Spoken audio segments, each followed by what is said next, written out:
I'm excited to announce my official sponsor over the summer. That would be First Aid and Now. First Aid and Now is a family-owned business, first aid safety company that offers competitive pricing and great services. They have a wide variety of items such as AEDs, first aid kits, and all your OSHA-approved safety equipment and janitorial items. Through them, you're not just a number, you're the top priority. Call them at 573-291-9560. Again, that's 573-291-9560. And I thank him so much for the sponsorship opportunity. I'm so excited to see what we can do together over the summer. So let's get into the video. Welcome to Inside the Mink, your go-to spot for everything happening on and off the diamond all summer long. Today we have our seventh ever interview. I'm excited to introduce Tanner Sears from Higginsville, Missouri, the catcher, pitcher, first baseman, corner outfielder, just graduated from Central Methodist and is a Mink League veteran. It is his fifth year playing for the Chillicothe Mudcats. Let's begin. What keeps you coming back to Chillicothe? Oh man, I love it. The community's great. The perk with the Y is amazing, where we get to go lift and do all that good stuff. And I mean, community's amazing. They show out all the time to games, and it's just a lot of fun to be around. Yeah, there's always seems like there's a good crowd. Is that something you feed off of as the games go along and as you get into those later innings? Oh, always. I mean, the bigger the crowd, the more noise they can make, and the more fun it just makes the atmosphere in the game. And then just talk about your career. You were actually saying before how many positions you've played at college. Like, did you ever get like uncomfortable going to a new position, or were you always ready? Like, okay, coach, give you a warning, you're going to play corner outfielder. Oh, now you're catching or something like that.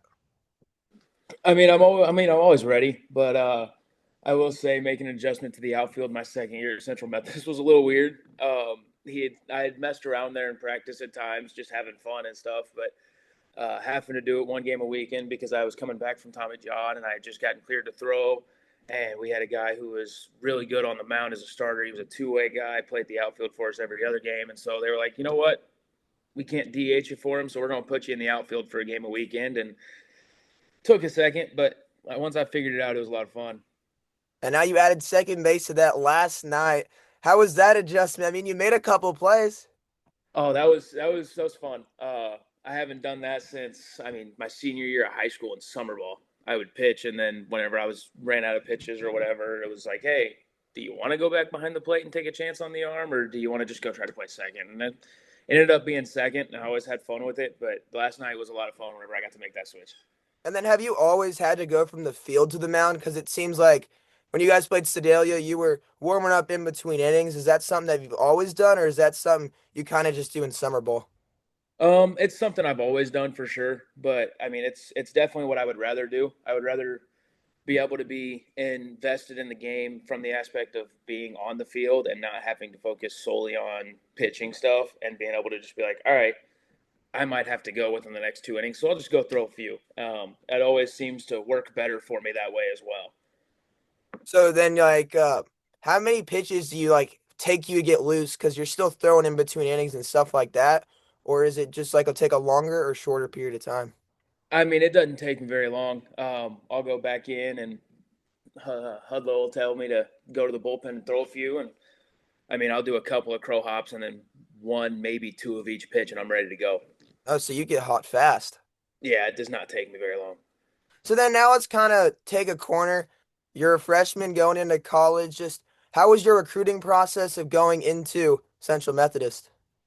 Going into Central, coming out of North Central, that fall I had emailed about everybody I could, and Central I never had to email. I was lucky enough that we went and played their reserve team in the fall, and their assistant came up to me between games of the doubleheader, and we were talking, and I was like, all right, let's take a visit. This seems like somewhere I want to be, and just sitting down. I mean, I talked with Coach Breland there for maybe 15 minutes and knew it's exactly where I wanted to be and exactly the type of place I wanted to be and where I wanted to end up. And it was a lot of fun. And I'm glad I made that decision. Yeah, you guys had yourselves a really good year. You guys were able to win your conference, make a regional. Just talk about that run you guys had. Oh, that run was wild. Had a lot of downs early in the year. Had some ups, but it was almost like we knew the offense that we could be and what we could do, and then we just weren't doing it. And so we had to get that going. And once we got that going, man, that conference tournament run was crazy. It was so much fun. And you had yourself a big hit. Just talk about that home run that you were able to earn. In the Mount Mercy Conference. game, Yeah. yeah. So I had thrown the night before against Grandview. I had hit pretty solid throughout the week so far, and that day I was a little off. I mean, I was out in front of a lot of stuff and just couldn't really get my timing right. And we get to that time of the game, and we're second and third, and they intentionally walk our first base or our DH that game in front of me. And I knew that I was like, this is what been built for my whole college career, is those big spots, being able to just find a hole somewhere.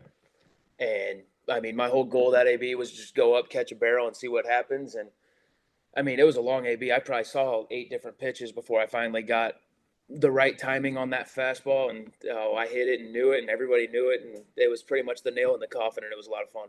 Just talk about your emotions rounding the bases, because I'm sure you were pretty amped up. The dugout was probably going crazy. I mean, I saw the video of the home run. It does not pan over to the dugout, but I see your reaction. Oh yeah, the dugout was going nuts off the bat. It was so much fun. I mean, I was like a kid in a candy shop. I was just having fun rounding those bases. It was so much fun because I mean, I knew we had our game two starter coming out of the pen at that point in time to finish it off, and I knew it was over as soon as I hit it, and it felt so good. And then during that postseason run, where were you primarily playing? Oh, I was behind the plate for all of it. I was Okay. behind the plate for every single game this spring, and I would come out to pitch at the end whenever we needed it. But I was behind the plate for the entire postseason run, except for one inning against Grandview in the conference semifinal. So you went from behind the plate to pitching. Does the noodle still feel good, or is that something that just you get used to? I mean, part of it's getting used to it. I get used to it for sure, but at the same time, I mean, most of the time, whenever I'm coming into pitch, I feel great. Um, the only time I really get sore is if it's extended.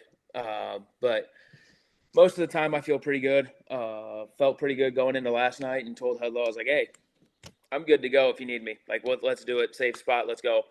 And it ended up working out well. But normally, I feel pretty solid before I go in.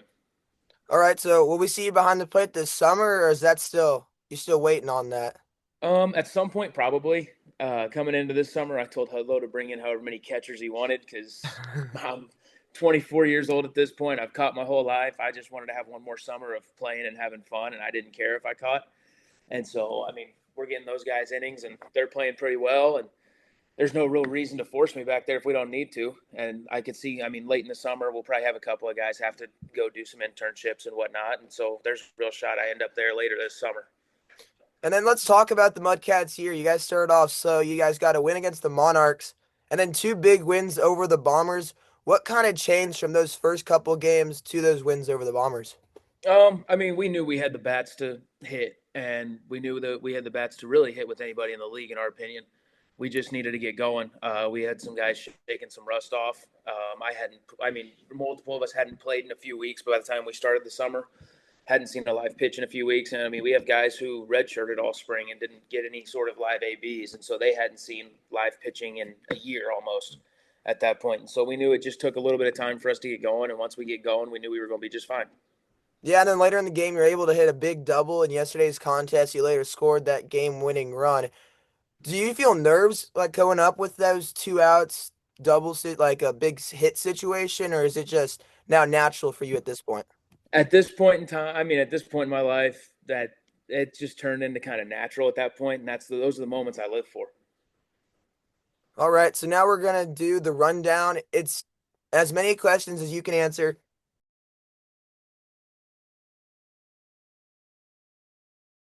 MLB player growing up. Yadier Molina, Favorite position. catching. Favorite ballpark snack. Ballpark, what? Ballpark snack. Oh, got to go with the bases loaded fries here in town. Dream stadium to play in. Bush Stadium. Glove brand of choice. Rawlings behind the plate, Wilson in the field. Favorite baseball movie. Little Big League. And then rounding it off, turf or dirt. Turf. Okay. So I've heard a lot of answers on that final question. I just try to sneak that one in there. So you play on turf in the spring. and then Yeah. dirt in the summer. So how does that really change how you approach the game? Because I know on catching aspects, you try to use that long hop to second base. Yeah. I mean, whenever I'm thinking about throwing catching wise, it doesn't matter turf or dirt. I just try to throw it as hard as I can and see what happens. Mm. It works out pretty well most of the time. But turf to dirt wise, I mean, I think of it more from in the field, you get the true hops on turf where you can get those crazy hops on dirt and can do all sorts of different things. And most turf plays very similar to each other compared to going from, say, our field to Carroll's field. Their infield plays a whole lot quicker than ours does, dirt wise. But I mean, mound wise is the biggest part for me on that.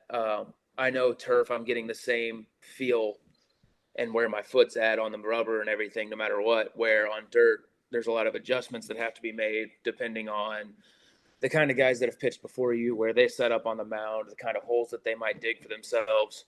And it's a lot of different things going on that you don't need going on in your head. And then especially as a reliever, is it like I really don't want to pitch after this guy because he puts a hole right in the spot I put my foot in, or is that some you just like adapt with and just go with the flow? I mean, you kind of just got to adapt with it and go with it. I couldn't tell you what guys dig a hole where.